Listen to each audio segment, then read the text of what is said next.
if you accumulated X amount of wealth, that means you can live X amount of days without working. It's almost like you're buying your days off, right? Yeah. I don't really care more about the numbers as far as how many houses I have, is how long can I do this for that I can still maintain my freedom. What was your mindset like whenever, like, as soon as you understood that there's DSCR loans and now you don't have to use all these credit cards to buy properties? So now I need to make sure that I have a 6-month and a year plan for the business. If I was to stop business today, how many months do I have? You've compacted your entire work schedule into 3 days only. Yes. So you only work 3 days out of the week. Correct. That's pretty great. Yeah. I started buying a bunch. I think at some point crazy. I was like 5 properties in tip-top shape because it gives you a lot of accessibility to funds, whether it's to buy a home and have a good rate, or whether it's to buy a car and have a good rate and have the best option for yourself. Like lines of credit, loans, home equity line of credit. Bro, that is nuts. That was it. That was it, dude. Welcome to another episode of Pick Up the Phone podcast. I am your host, Josue Llanas. I'm the CEO of Bancom.io. I specialize in helping companies out with marketing, sales, and AI. Today's guest is Richard Marquez. Richard has a portfolio of $10 million worth of real estate. He was able to buy that by leveraging $7 million worth of debt. And we can get all into that right now. And you own, so there are 39 units that you own. Half are single family, half are multifamily. And I think probably the most important thing about everything that you just shared right now, Richard, is your ability to have financial freedom with your family and be able to split up your week like you did. And I'd love to get into all that, man. So Richard, thank you for being here, bro. Yeah, no, thank you for having me on this podcast. It's a great thing you're doing for the community and be able to share different perspectives and different entrepreneurships that people are doing here in Houston. So I, appreciate you allowing me to speak and hopefully share and resonate with some people that are trying to start and do something for themselves to hopefully, give them that financial freedom as well and enjoy their time with their family. Yeah, man. I think one of the biggest things that you said was like, anytime when you're in business, like, we're all in different levels, right? And there's people that are always at the top, there's people that are like starting off, and there's all these like a wide spectrum in between. But you can always, at whatever level that you're at, you could always take a pause and help someone that's coming up, right? And I think that's something that you mentioned that you've done. I heard you telling a story to Noah here and before we got started. You helped someone out and you taught someone and then they quit their job after 3 weeks. Yeah. Yeah, man. This person, he wanted to join real estate, and he told me, well, we've been knowing each other for a couple of years now, and he was my barber 10 years ago before that, and was seeing me that I was buying real estate and so on. He asked me if I could help him, went through this process so he can, learn it. And he's like, but I'm trying to quit my job. I'm like, you sure you want to quit your job? I've been at my job for 10 years and I'm still doing it both times. And no, he was pretty serious. He just wanted to go all in, and that's what he did. He quit his job 2 weeks. He had a degree and everything, and he was a project manager. Quit 2 weeks, bought his first property. He ended up buying the property halfway done. I guess somebody ran out of money and he took it over. He completed it. He sold it to one of his buddies. And yeah, he made it a good amount of profit and basically continued that. He bought another property. Then from there, he branched off to being a contractor. He liked that idea better. Yeah. And now he's 3 years in and, he's still doing that. Never went back, never clocked in. So great story. And, so one story that I always remember, just because he was bold enough to quit his job and say and believe in himself, and honestly put his family first, because that's really what he told me. It's like, I want to spend more time with my kid. So to me that was pretty resounding, just information that it was like, wow, it's anybody could do it. It's just how bad you want it. I think that's what it boils down to, man. I think this whole industry, especially being in the US and like you said earlier, talking about debt and leverage, there's so many options here, so really the door's wide open. It's just for who really has the courage enough to walk through the door. You know what I mean? Yeah, yeah, yeah. So, but let's talk about you, bro. Where are you from? Were you born here in Houston? Yeah, so I was born here in Houston. I did live in Mexico when I was like 4 or 3. So I lived over there for about a year and a half. Then I came back. So Spanish was my first language. Yeah. Went to school here, and then from here, I just lived here in Houston. Lived with a single mom, apartment to apartment, and then basically started working in sales jobs. Hmm. First, I worked at a warehouse with my uncle, and then from there, I ended up working at Foot Locker. Worked Hmm. from Foot Locker, then I jumped to Chase, became a teller, and then after teller, I worked at T-Mobile, and then from T-Mobile, I left, and I've been a car salesman for 1 month. It was not a great job for me. I left Yeah. within a month. Then I went back to banking, but as a personal banker. And then from there, I transitioned to assistant manager, then branch manager. Did that overall for 10 years in banking. Hmm. And basically from there, just jumped into real estate. Nice, man. Nice. Hmm. So you were a what was the last job that you had before you went into real estate? Branch manager. I was a branch manager at a bank. At a bank. Okay. Yeah. Do you think that that last job helped you understand all of the loan options that are available for investors out there? Um, so just because the options we have as an investors, those particular loans, the standard banks do not offer those type of loans, right? Mm. Your banks, your traditional banks, they are just conventional or FHA, which is your income, your pay stub, 2 years bank, or two bank statements and so on, just the traditional process. Yeah. But the other type of banks, which is for investor friendly, it's just a lot smoother for that type of process Hmm. to invest in real estate. So, what helped me in banking was just the relationships that I was able to get with people, Hmm. your day to day clients, and what do they do? How do they operate their Hmm. money? I Yeah. would say people that that make $500,000 and they have nothing to their name, or I have people that that make a decent wage and basically have $50,000 in their bank account. Hmm. And you just meet sometimes blue collar jobs. I remember one particular one. He was a mechanic for United, Hmm. and he made a decent salary, but had 10 rental properties. And then I will meet another. I think he worked for a big construction company, and same thing. He had 5 to 10 properties, and it was just with those conversations that I understood that you could work at your professional job or any type of job, and then have a side business that Hmm. can maybe someday grow. Mm. And then from there, also learn the credits, right? Making sure that your credit is on point when you need it. One of the things about credit is that you want to have credit and accessible when you don't need it, Right. because when you need it, most likely your credit is already shot. Right. Right? So I think that was one thing that I really did learn, is making sure that your credit is always in tip-top shape, because gives you a lot of accessibility to funds, Hmm. whether it's to buy a home and have a good rate, or whether it's to buy a car and have a good rate and have the best option for yourself, or again, maybe take opportunity and make an investment for yourself. And that's how it really started, Right. because my credit was always there. My income, again, it was a standard W-2 job, so it was always accessible to me. Mm. And pretty much, I use that as a leverage. That's when I continue my first investment. I put out from a home equity line of credit and a line of credit and a personal loan. What I do want to add, when I first started the credit mentality, I remember that I got I think it was like $3,000 loans Hmm. for no reason.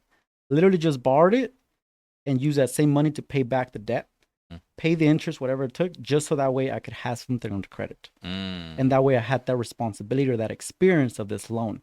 And Yeah. then little by little, I They grabbed started that giving you more. 3,000, then I would grab five. And same thing, I never needed at that time when I first was in the banking, I wasn't really thinking about real estate. It was just, I just knew that, You I need don't to know. build it up. I just wanted to build it up. Yeah.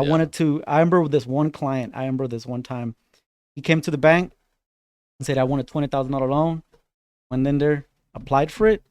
And for the most part, some clients wouldn't get approved easily. So I always thought, okay, well, I guess I'll let you know tomorrow. Dude, the loans were ready to go. So that he come in there, $20,000 loan, he got approved instantly. Wow. And that's when I learned, I'm like, wow, I want to get there. Yeah. Yeah. When did you? So I know that you probably saw these different people that were in different fields, and then they owned real estate also. Is that kind of what sparked your interest in it, or where did that desire to start buying real estate come from? Yeah, well, one, since all my life, with my mom, we always lived in an apartment, Mm-hmm. and I felt like most of my family had a home.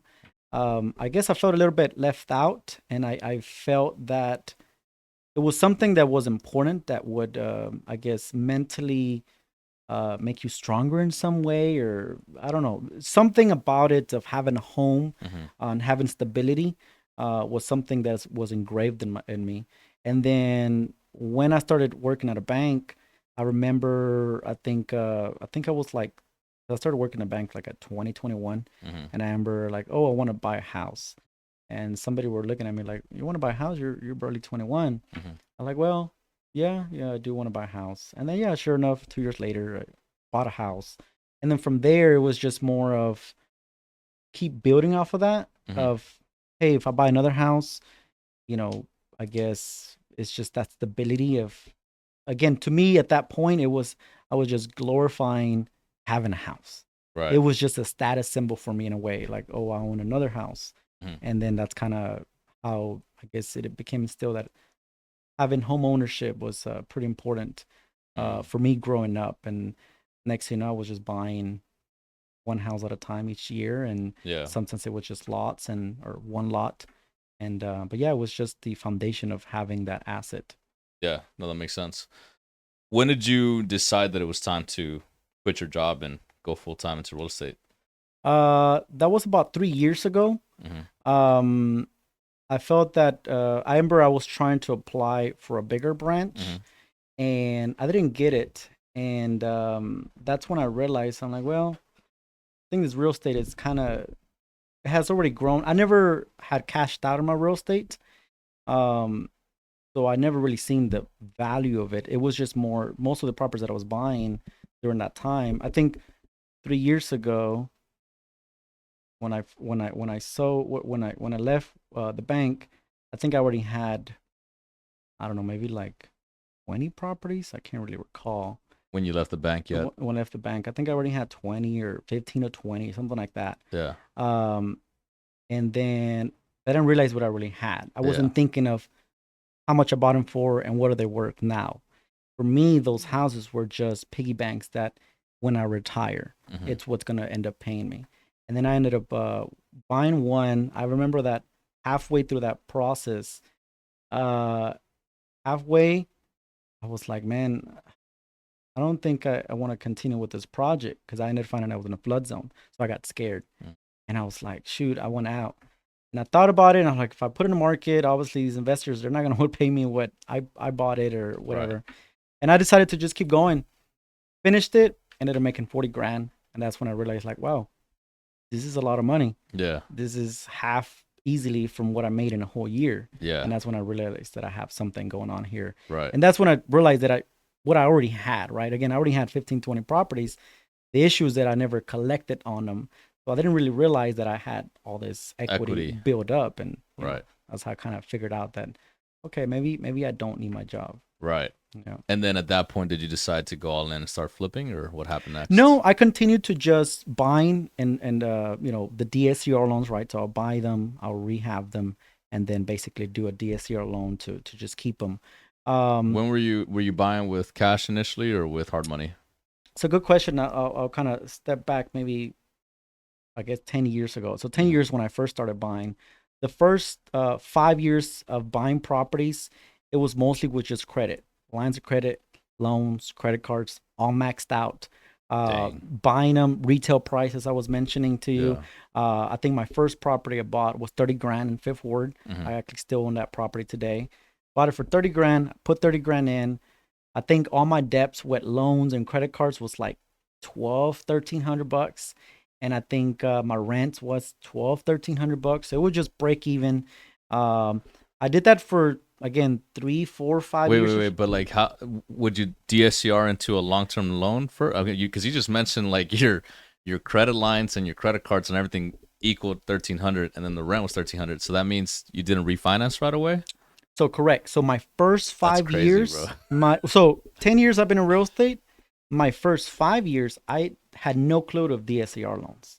It was No just all way, just credit, like lines of credit, loans, home equity line of credit. bro. That is That nuts. was it. That was it, dude. Max on at everything.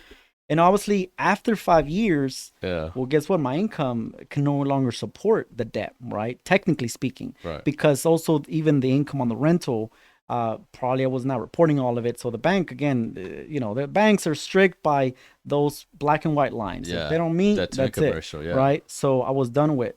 So then that's when I realized, okay, well, I guess that's good. That's when I realized that I can no longer buy. I think in 5 years in, I had just bought maybe one lot. I had owner finance. I think two, three rentals, honestly. Mm-hmm. And then after the 5 years, that's when I started meeting also at the bank more actually professional investors in real estate. Mm-hmm. I actually met during that time Mr. Wong, Luke Wong. He was a wholesaler as well here. Oh yeah, yeah. Yeah. I think I know him. Yeah. Irie Properties, I think how he started or something like that. But Mm-hmm. he was also a wholesaler here in Houston, um, and that's when I understood the off-market properties, the DSCR loans, the private lenders, the Wow. private banks, and how they operate. And I was Yeah. like, wow, there's a whole strategy behind this. Yeah. Actually buying a property. Right. So then he ended up introducing me to several private lenders, and ended up meeting one that was the perfect match for myself because he was a local private lender Mm-hmm. that we talked on the phone, right? Mm-hmm. I remember my first deal that I brought up to him. He started asking me all these questions like the points and what is ARV and how much it rents for Mm-hmm. and all this and that. And I was kind of just, well, what's an ARV? Yeah. What about the points? What is the points? And he was like, he even told me, he's like, do you know what you're doing? And I was like, I do know what I'm doing. I'm not good with the verbiage that you're talking. I never heard of You're not those familiar with words. it. I'm not Yeah. familiar with it. And then he's like, okay, well, regardless, the numbers do make sense. And that's when we ended up doing our first deal. It was a property in Fifth Ward. It was a property. It was a lot and a house, 10,000 square foot lot, and 77026 for 70,000. Mm-hmm. And yeah, I think he loaned me 90,000 on it. Ended up buying it, rehabbing it, and then exiting out of it into a DSCR loan. And that's from there when I seen the process. Okay, you Mm-hmm. buy them, you have enough room in them to rehab them, and what it will appraise after, and then get that one loan to exit out of your first investor Mm-hmm. or your first lender. Mm-hmm. In this case, being a private lender, and then just keep repeating that same process over and over. Wow. What was your mindset like whenever, like, as soon as you understood that there's DSCR loans and now you don't have to use all these credit cards to buy properties? Um, Well, I got excited, and honestly, around that time was around 2019. Yeah. So, Prime time. yes, Yeah. I started buying a bunch. I think at You some went point I crazy. was like 5 properties, Yeah. and then, well, here's the catch. Next, thing you know, I'm looking at them, and I'm like, shoot, I got all these empty properties Yeah. because my guys, I was only focusing on one project at a time, and then I'm like, oh shoot, I got these 1, 2, 3, 4 properties that are vacant that I'm just paying interest on. And then that's when I ended up realizing, okay, I need to hire another crew and Mm-hmm. started kind of working on them.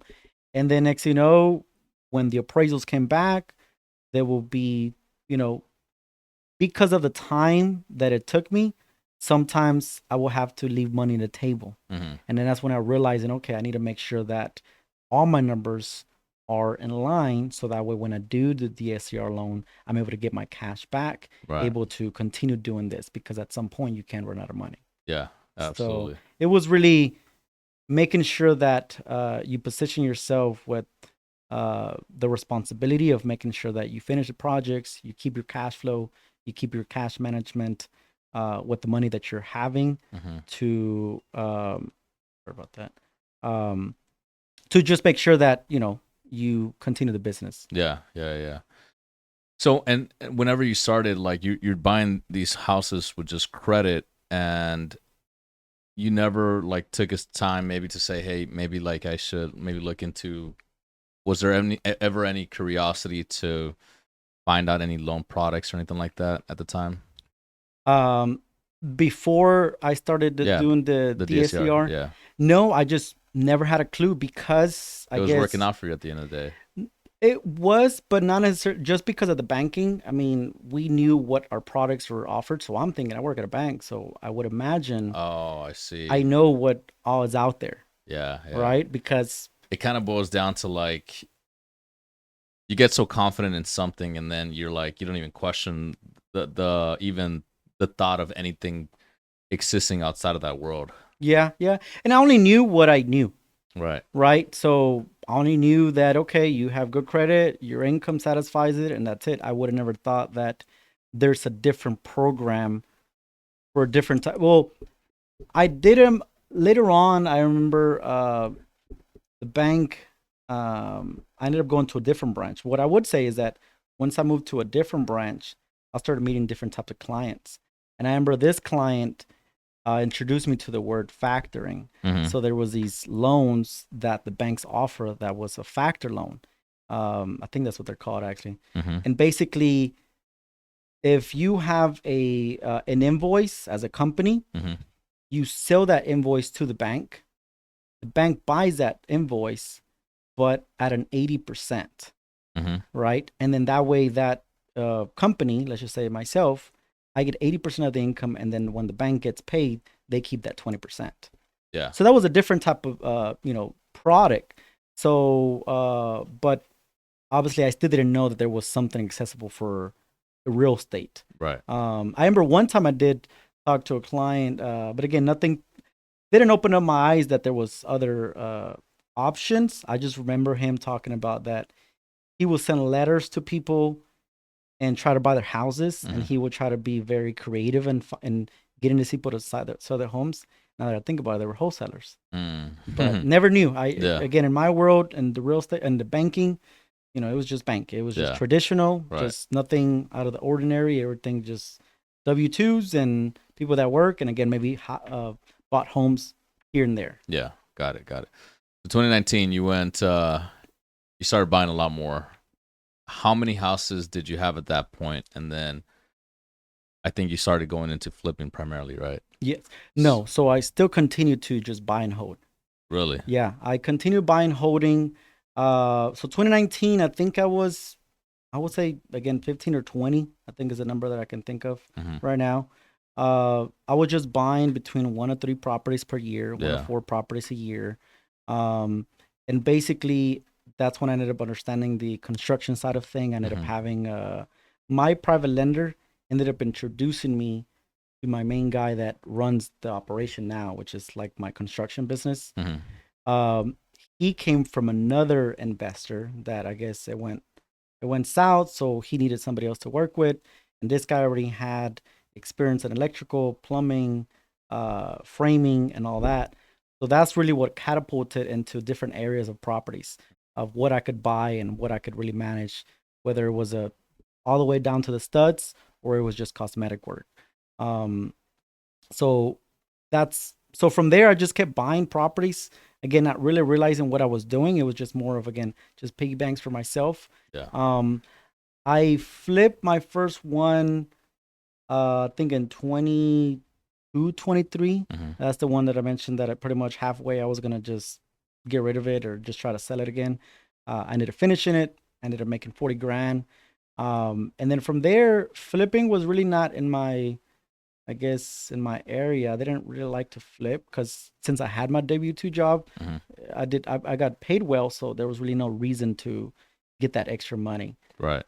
There was really no reason. Not that I was getting paid like extremely well at the bank, but decent enough to still support myself. Right. So those properties was really just to kind of just just piggyback off of and just keep adding them. Sure. So when did you start flipping?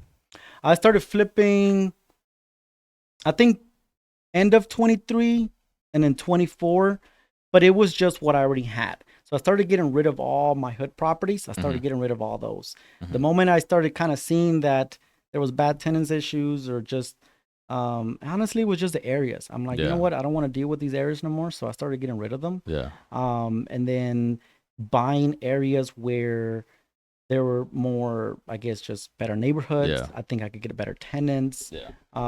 So that was kind of really where I just started doing, just started Hmm. getting rid of those, started positioning myself in better areas, and hopefully better for appreciation and stuff like that.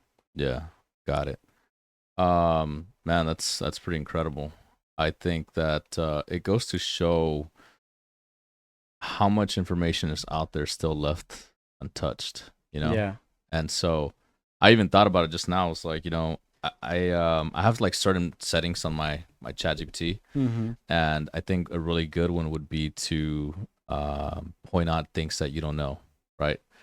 If I ever ask a question, make sure that you give me more information on what I don't know about this subject, for example. I Yeah. think it'd be a good prompt. Yeah. I think ChatGPT, I think even people I seen online where sometimes you could ask a question to ChatGPT, but then they're like, hey, you should add this to it Hmm. so that I can amplify that conversation Yep. and get better results from Yeah. ChatGPT. So I have seen how to talk to it better, basically, right? Yeah. How to spit out more information. It's all So about the yeah, prompts. it's yeah, exactly. So no, it's good. I think in real estate, you also start uncovering different areas for yourself. Hmm. Um, one of the things that I learned about myself now that I don't work for nobody, I apply pressure to myself of finishing the projects, making sure that the projects and the product is good for my tenants. Hmm. So now I really think about it more as a business. Right. Before it was just more, again, it was just tallying up these properties for piggy banks for my future retirement. And now I think about it more as a business and what I want to buy, what I want to deal with on an everyday basis. Hmm. So right now I have properties ranging from single family to again small triplex and fourplex and now an eightplex. Yeah. I also bought a property in Cleveland. That one is 7 acres and a house, and that one taught me a little bit just different stuff like a well, septic tank. Like for example, earlier I get a call that the water stopped running, and Hmm. basically now the well service guy has to go and do something to bring water because Right. the tenant doesn't have no water, Yeah. no Yeah. running water. And so well, it's a hole in the ground. Exactly. A year ago, Was it the pump that went wrong there? yeah, I Or? think the pump, something like that. Okay. Sometimes I already bought something to it. I don't even know what I'm buying, honestly. Yeah. I just call the dude, he does it, Yeah. and the water's working again. Perfect. I'm like, cool.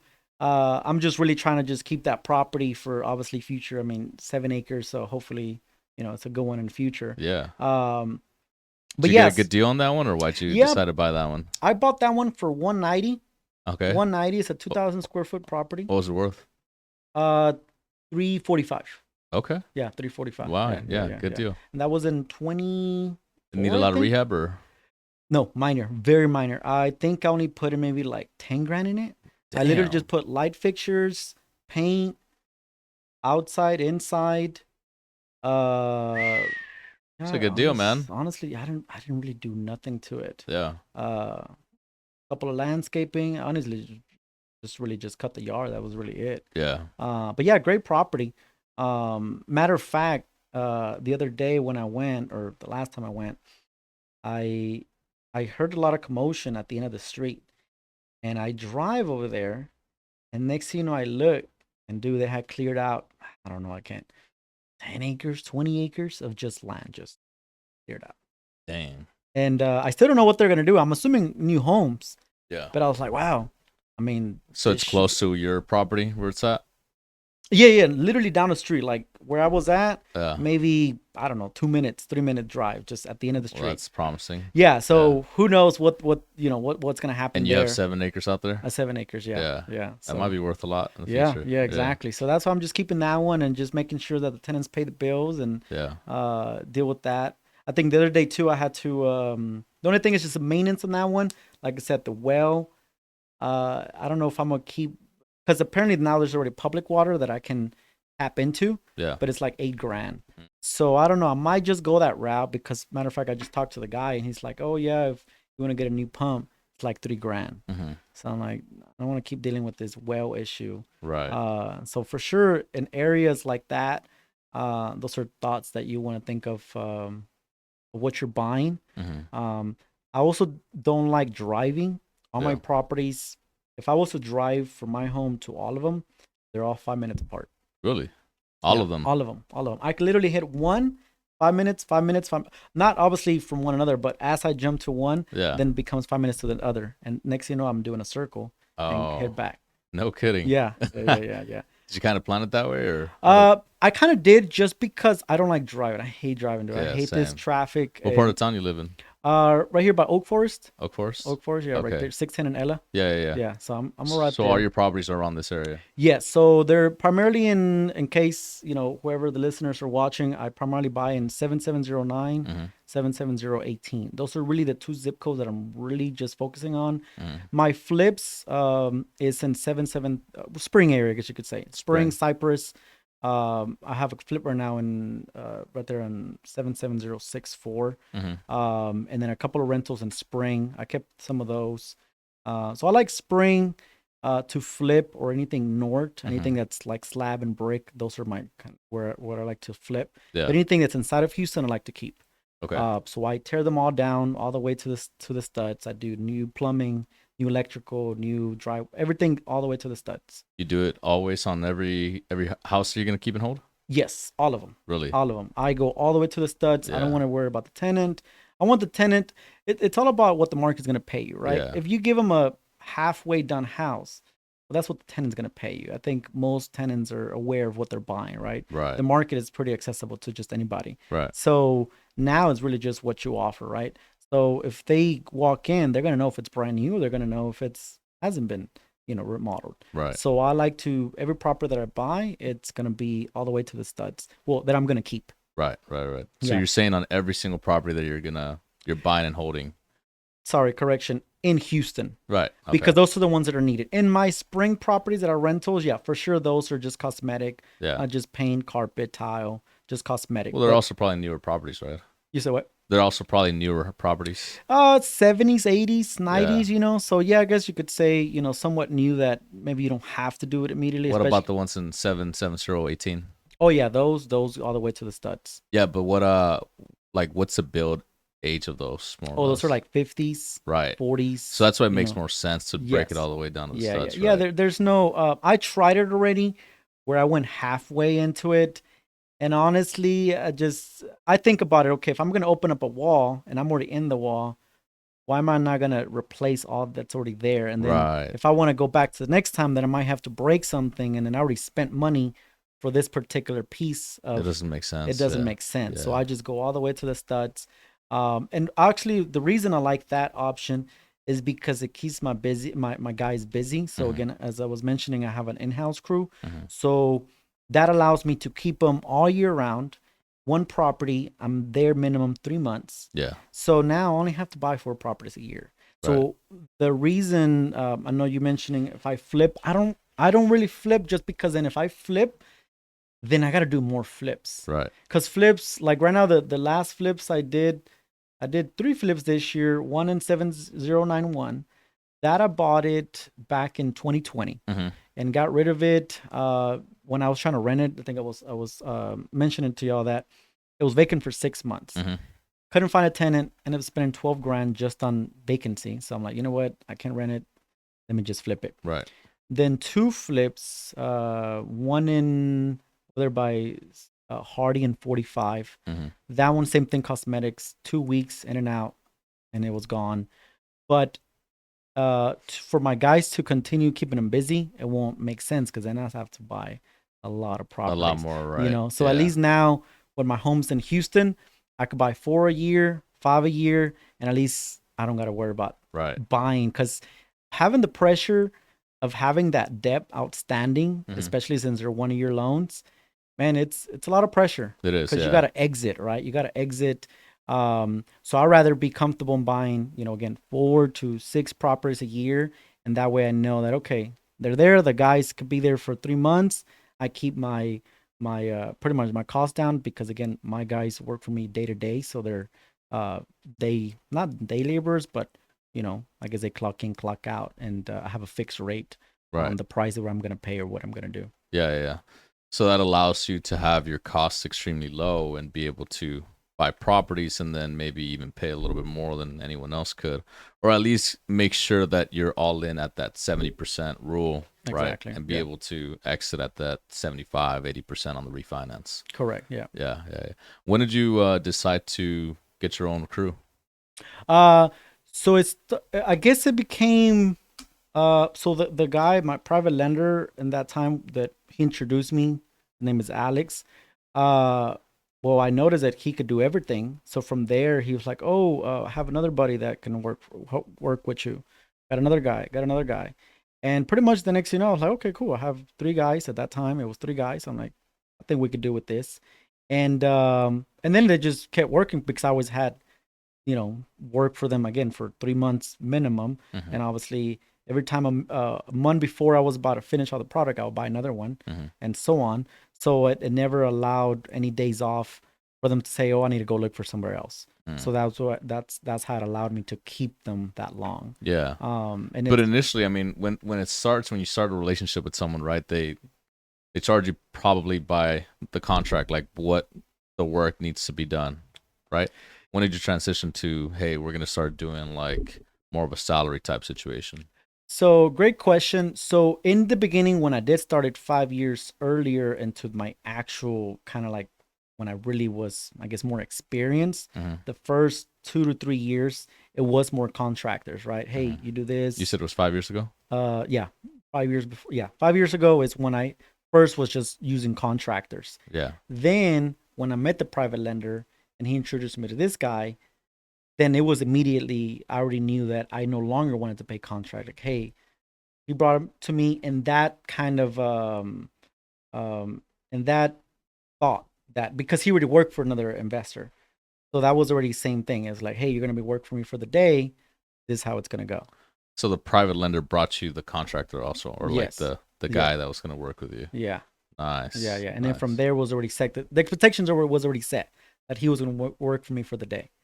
Because my private lender also knew that I was already buying properties, again, I wouldn't say every other month, but every 3 months. Mm-hmm. Therefore, he knew that it made sense to keep him at a fixed rate and I could give him work for, years. Yeah. Yeah. Wow.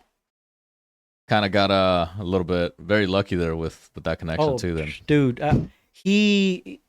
this guy is loyal. He is a family to me now. Matter of fact, I took him to Disney. oh yeah, a year ago. yeah. Took him, his wife, his daughter, the other worker. I took him to Disney. I flew him out there. Yeah. We went there for a day. Rented a Tahoe, and then we flew to Miami. I mean, drove to Miami. Mm-hmm. Spent a night in Miami, and then flew back to Houston. Damn. Yeah. So it was pretty cool to see. Unfortunately, now I can't do that, but I was wanting to do it every year and take him somewhere. Yeah. Because that guy, I owe it all to him, and that aspect because he's loyal. Mm-hmm. I don't have to think about what is he doing. I know that he's gonna be there. He's serving the business. He knows that this business fits his family, himself, and just a well-rounded person. He's very intentional with what he does every day. And again, for sure, I would think half of my business wouldn't be the way it is because if it wasn't for him. Yeah. I think in business you can't do it alone. Yeah. Right. And so you need to have the right people on, in the business with you and doing the right things that where maybe you're lacking or you need more time in a certain area. So I think it allows you to scale a lot more effectively, for sure. Yeah. So man, let's talk about now the unit split. You said you have 39 half and then 39 multifamily. Mm-hmm. When did you make the decision to start buying more multifamily, these type of unit mixes? What prompted you to start buying properties like that? Yeah. So I think it happened honestly not too long ago. It was maybe like 2 years ago, 1 year ago. Mm-hmm. It was from a flip that I did. And this flip, I think I was gonna make like 70 grand or so. And I don't want to get hit with the taxes. I'm like, let me do a 1031. And around the same time this 1031 was gonna happen, obviously I still didn't have a property on when I was gonna find it. Next thing you know, a lead comes, says, hey, this is a fourplex. So I went for the fourplex, bought the property, moved those 70 grand into that fourplex. And that's when I realized, wow, I bought my first multifamily, or 4 unit, and then from there, I'm like, okay, I got the first one. When I got the first one, When did you buy the first one? this was in 20, I think 23 probably. It was literally the end of the year, like this. I think I closed like December 31st, Mm-hmm. something like that. I remember even to close was a challenge. I think when I was gonna close my flip, the people that were gonna signers on buying it were in Brazil, Mm. and I needed to close before December 31st to actually make that 1031 effective. And there was a time where I was even debating whether I was going to fly to Brazil, get this document, and bring it back to close on the day. Yeah. We're not figuring out that they can go to the embassy, Yeah. get FedEx to pick it up, Yeah. and then drop it back. I was shocked how that whole process literally took 2-3 days. Yeah. And I was like, wow, this document was legit in Brazil Yeah. and came back at the title office Yeah. by the time we needed it. Right. Like, wow, that was Crazy. pretty impressive in the world we live in now. Yeah. Like, Yeah. dude, this document was in Brazil and now it's here. It's here. So that was cool. But yeah, I ended up buying that one.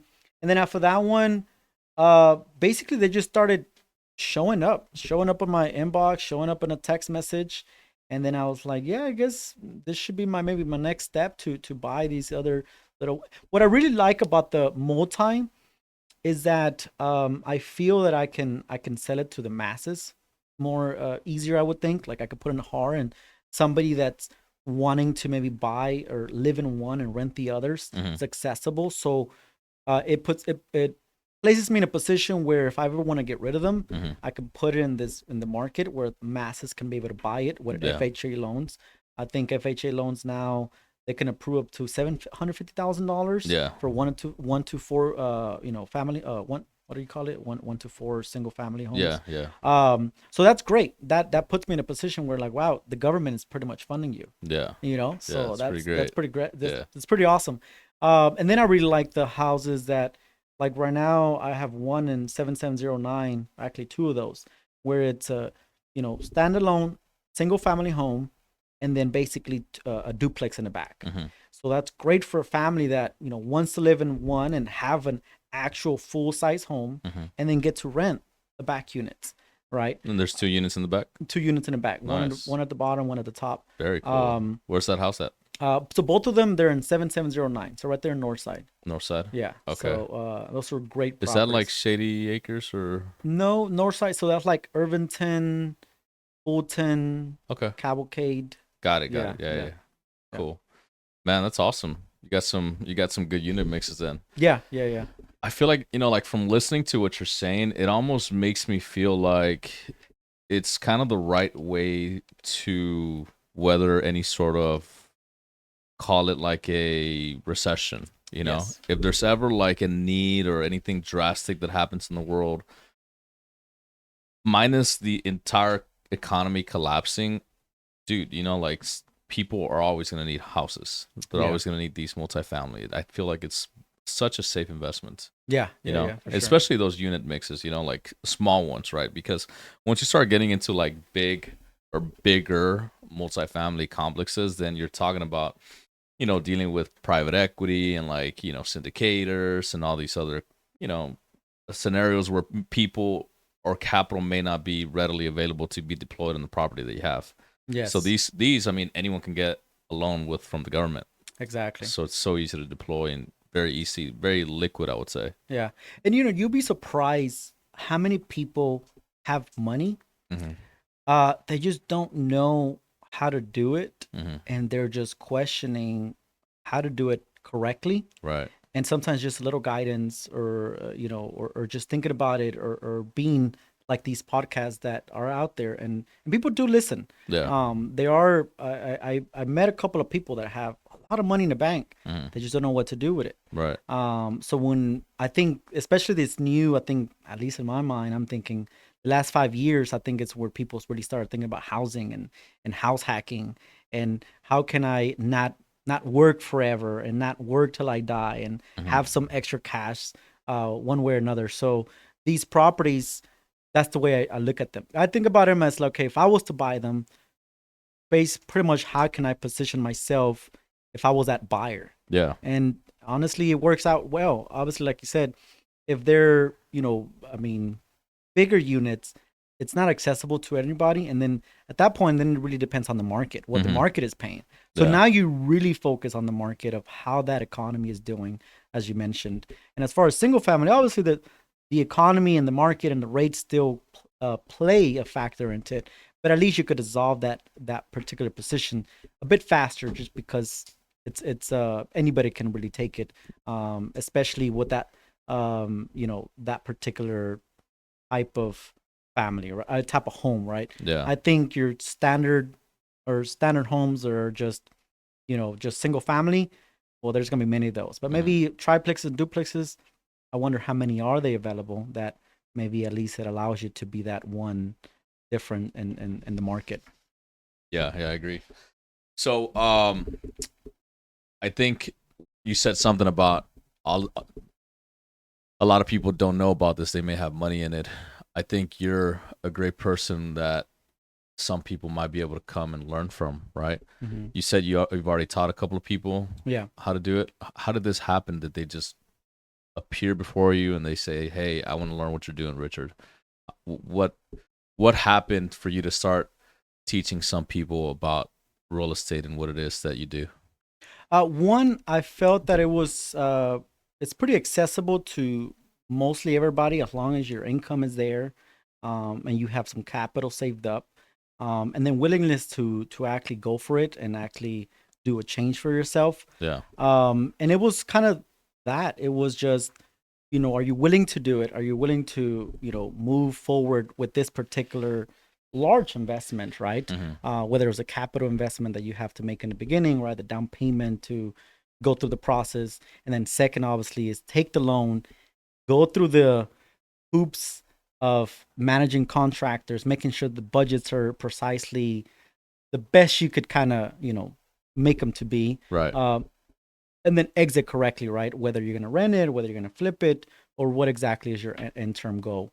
Most people that I talk to, all of them have different goals. Some is like, no, I want something that could pay me, if I could do 2-3 flips a year, I'm fine with it. Some is just having an extra properties for I think that it's like a trophy, right? It's like, hey, I work hard, I work my 9 to 5. I want to have something on the side that can produce me income. They pay off the debt and then pretty much continue that kind of leave, whether it's to leave for your family, for your kids, and just have something accessible to them that other than their 9 to 5 job. Yeah. Yeah, no, that makes sense. How are you finding deals right now? Mostly through wholesalers. I buy strictly, I would say 90% has been from wholesalers. Yeah. 1 or 2 have been from either friends or a neighbor that I bought. I think I bought 2 from neighbors. 1, it was given by one of my cousins. But everything else has been from wholesalers. So Really? just everything online. People that I, whether Facebook groups or people that I guess I'm tied to their email or marketing campaign, and they send them over to me. What's your process for finding deals? Like whenever it's time to find another deal, do you start like going on Facebook groups or what do you do? Yeah, so Facebook groups is one. I really like to buy just per zip code and per square foot. I think those 2 things is one of the key components whenever I look at a zip code and I'm not familiar with it, and especially if I'm already good in projects, then I just kind of pass it. But if it's a zip code and a square footage that I'm trying to be under, then that's when I really look into it and making sure does it fit what I'm trying to buy. Yeah. So, but basically it's just Facebook, online leads, emails, And then you just reach out to the and then wholesaler. just reach out and then try Go to take a look. take a look. Why square footage? You said you try to stay underneath a particular square footage? Yes. How much? So I try to be under $100 a square foot because basically Is that on the ARV or on purchase? on purchase. Okay. On purchase, yeah. I try to be under 100 on purchase, and obviously from that 100, it also depends how deteriorated the property is, right? Because how much I'm going to spend per square foot. So usually I spend about anywhere between 20 to 40 bucks a square foot, depending on how I guess how severe the property is, and then that's how I'm able to add that to the purchase square foot, right? So if I'm buying at 100 and I'm gonna spend $40 a square, then I'm at 140 Right. all in. Right. And if the ARV is at 180, that means I have $40 worth of Equity per square foot. So I try to make sure that I have obviously the biggest gap, the biggest equity there to position myself, especially what we call sweat equity, right? So if we know we're gonna go all the way into the studs, then I want that number to be. How did you land on that formula? $100 a square foot, all in. Just by, I guess, what's selling, right? When with all these appraisals, I know what, especially certain zip codes, right? Since I focus primarily on certain zip codes, I already know at least what is a standard ARV that's going to be in that zip code. So that's why I want to make sure that I'm well below that to kind of be able to total in my purchase and my rehab cost. Got it. Yeah. So it kind of just, after doing a couple of deals for, flipping and buying, you kind of landed on that number. Okay, $100 a square foot is kind of where I need to be at. Yeah, yeah. When you said square footage, I initially thought that you meant like the square footage, the total square footage of the house. No, that it is. That is too? Yeah, okay, yeah, so what's the total square footage of the house that you, like, do you want to stay underneath 2,000 square feet, underneath 3,000 square feet? I'm sorry. So I guess it's yes and no to the same question. So I want to be, whether it's 100, so if it's 1,000 square feet, I still want to be at $100. If it's 2,000 square feet, I still want to be at $100 a square foot. Okay. Does that make sense? Yeah. So the size of the house doesn't matter, is what you're saying? Yes, correct. I just want to make sure that when I'm buying, it's under $100 square for the total of the house. So. Oh, got it. Yeah. Okay. Even if it's a 2,000, I still want to make sure that the average square foot for the price of a home, it's under $100. So if it's a 2,000 square foot house, you want to buy it for $200K or less. Exactly. Got it. Yes. If it's 1,000 square feet, $100K or less. Correct. Yes. Got it. Mm-hmm. Yeah. It's a pretty good formula. Yeah. Yeah. Another thing too that so that's one thing that I look at, and then the next is the lots. So for example, I bought recently one in Oak Forest, which that one, as you transition from certain zip codes and certain types of properties, the DSCR loans, once you start meeting a certain square footage, or I guess you could say maybe luxury market, that 1% or those $100 a square starts going up. So what I try to do on that one is making sure that I might add square footage to then end up averaging what I bought total in under that number that I'm trying to be at. Right. Yeah. So then also too, if I have a bigger lot and I'm saying, okay, I bought it at $100 a square foot for this house. If I add another building, whether an ADU or a small little complex, now. What did you say? ADU? Yeah, ADU. Okay. ADU. Yeah. What does that stand for? Additional unit. Okay. Yeah. So you're talking about like adding maybe like a garage apartment or something? Little garage apartment or something. Okay. So now, if I bought this building, for example, like you said, I bought a 1,000 square foot home, right? And I bought it at $100 a square foot. If I add another building, and let's just say it costs me $75 a square foot. Yeah. Now I average out both of them, and then overall, now I can keep lowering my purchase per square foot in the entire total building. Yeah. Yeah. I like that. So so for sure, want to buy properties with larger lots where you can add more square footage, and that way what you bought it per square foot now becomes cheaper because you already have the land. Yeah. Yeah. Man, that's great. Sounds like you got it all figured out, man. No, not entirely, but at least in my own zone, I at least, been keeping up. I think in this business is just making sure that, at least for me, I like to keep it slow. I like to just, as long as, again, I get to wake up and. Yeah, you talked about financial freedom earlier, and what does your week look like now? I don't think we've talked about that on camera. Yeah, so for example, today right after this, I'm going home. Yeah. Most likely. Oh, actually, no, I have a party when one of my good friends. Oh, bummer. All right. Such a hard life. I know, right? So yeah, as far as today, yeah, that goes. Weekend, pretty free. But Monday to Wednesdays for sure is grind. So now you've compacted your entire work schedule into 3 days only. Yes, So you only work 3 days out of the week. correct. Yeah. That's pretty great. Yeah, 3 days out of the week, and that really is honestly, it's really just either. So right now, I'm actually dwindling down to finishing up these projects right now. So right now, dude, I have about $1.6 million worth of fix and flip loans that I'm about to finally close, bro. So I bought this eightplex beginning of the year around May. Yeah. Then I bought the triplex right around the same time. Bought a single. Oh, that one I already exited out, so that one doesn't count. Bought a flip one. That one's in the market right now. They already sent me an offer, but too low, so I'm a wait on it. Yeah. And then I have the new property that I was talking about in Oak Forest. That one I should start somewhere the end of December, but kind of chill already because most likely the guys will want a week off during Christmas and New Year, so I'm perfectly fine. But right now the eightplex and the triplex, we're about finishing up. We already the countertops. You're selling them. No, I'm keeping them. You're keeping them. Okay. I'm keeping them. The eightplex, I'm keeping them. The triplex, I'm keeping them. Again, mostly. So when you say $1.6 million in loans, you're talking about on the refinance end, or No, on outstanding debt. So what I borrowed to buy them, fix them. Okay.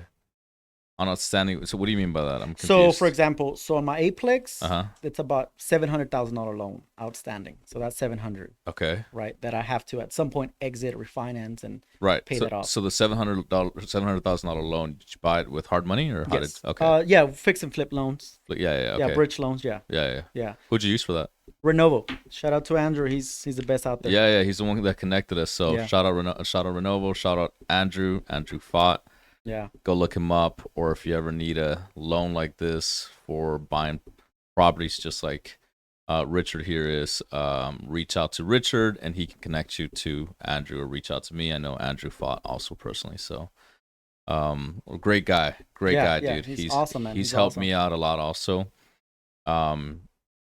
He really walked me through the process of doing an owner finance, and I did an owner finance wrap.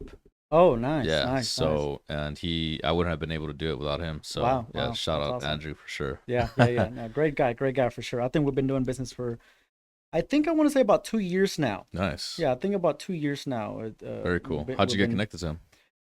Facebook. Yeah. Online. I mean, online, bro. Everything's online. Everything's online. Everything's on Facebook now. Everything's on Facebook, Yeah, I and know. it's the wonders of Facebook. I love marketing on Facebook, and I think what Facebook offers.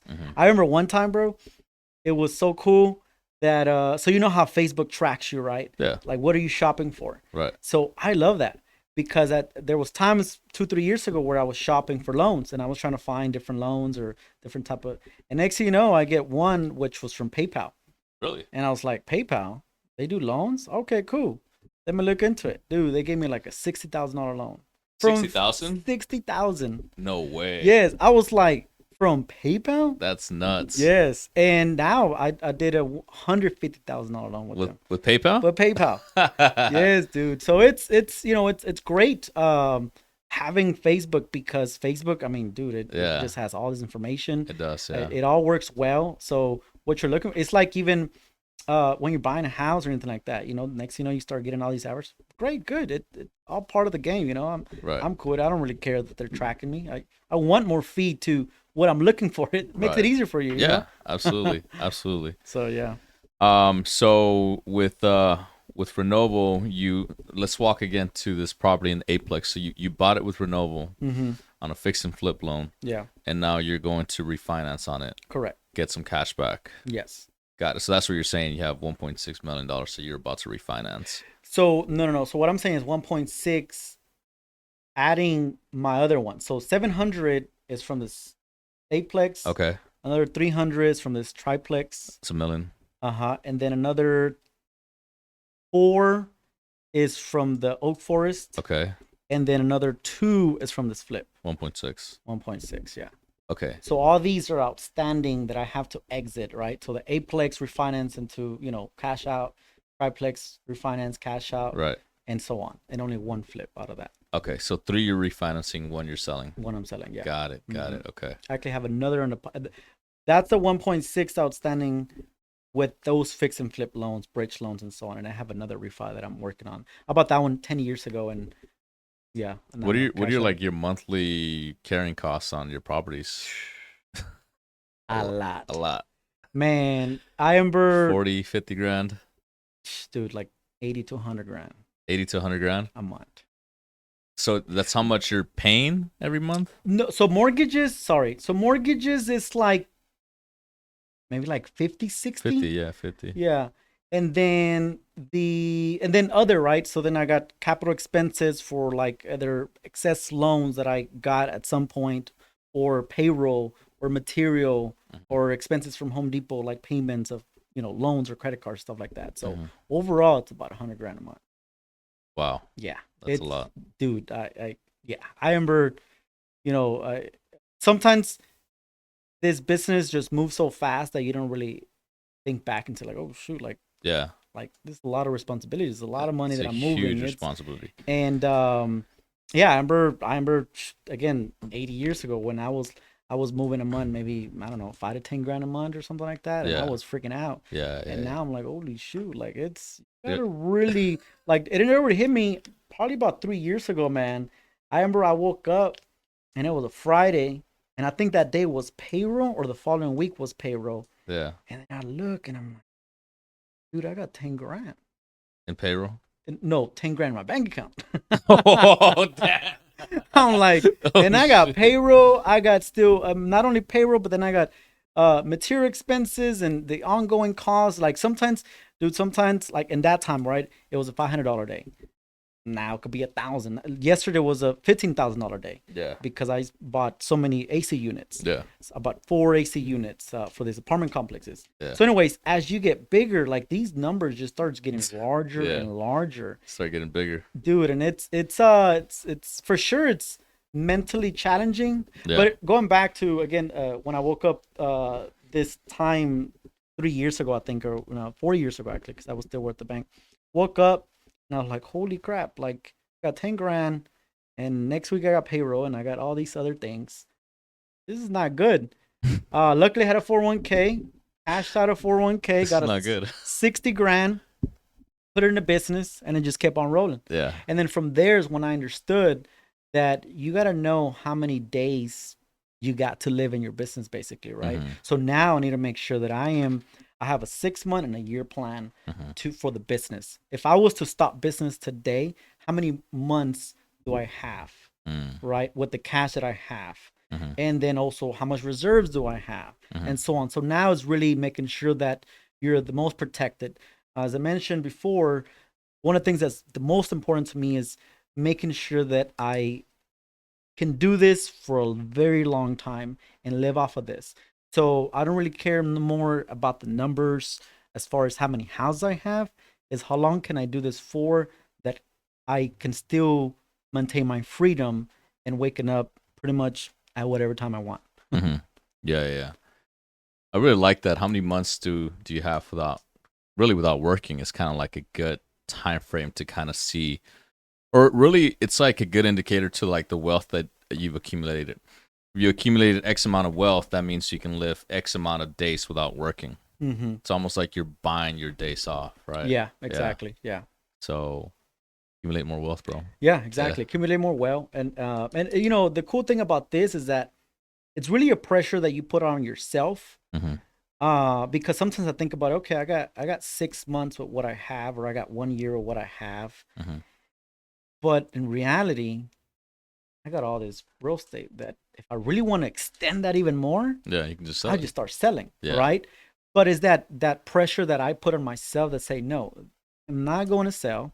I'm going to keep pushing, work what I got, and keep pushing and adding more to it, right? Because you don't want to end up just start selling everything and then, you eventually get back to where you started. Exactly. So it's just kind of work what you got and then just keep adding to them. I think the laws of the universe apply here very, very effectively.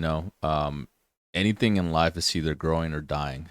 Yeah. If you look at nature, everything, Yeah. we're either growing or we're dying. I Yeah. think that Great goes point. the same with your bank account, with your relationships. If you're not pouring into your relationships, it's going to die. Relationships will die. Yeah. Your Yeah. bank account will die if you're not growing it. Yeah. There's no stagnant. You can't stay the same. No. So No. you either get better or you get worse. Yeah. Choose one. Yeah. Yeah. Yeah. No. Yeah. It's a, it's something. I would say to take in. It's work, right? Mm-hmm. And I think every day we gotta work for it.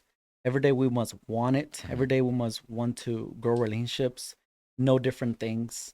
I think also one of the things that I tried my best this last couple of years is really be emotionally intelligent, to understand how to better myself, how to be a better communicator, how to be a better business person, Yeah. and really grow with that to just have just a better life. Because like you said, if you're not growing, you're dying. Yep. And that is a great point that you bring out. Yeah, absolutely.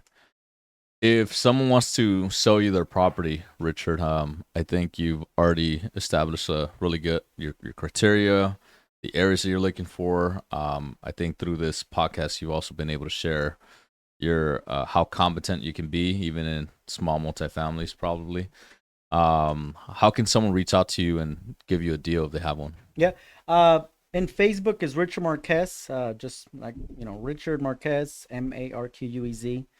That's really mostly where I kind of am active. I think I have an Instagram, but I don't even know the name of it, honestly. Yeah. Yeah, I barely activated a few months ago, but yeah, for sure, Richard Marquez is where I'm really mostly active. So yeah, for the most part, I'm always buying, always looking to see what's out there, and just, I know sometimes people tell me like, oh, what is your, I guess your buy box, and again, it is that $100 per square foot, those particular zip codes. But I am always open to just look outside Mhm. in case I don't have anything in my circle that I'm trying to buy. Yeah. And hey, let's see what's out there.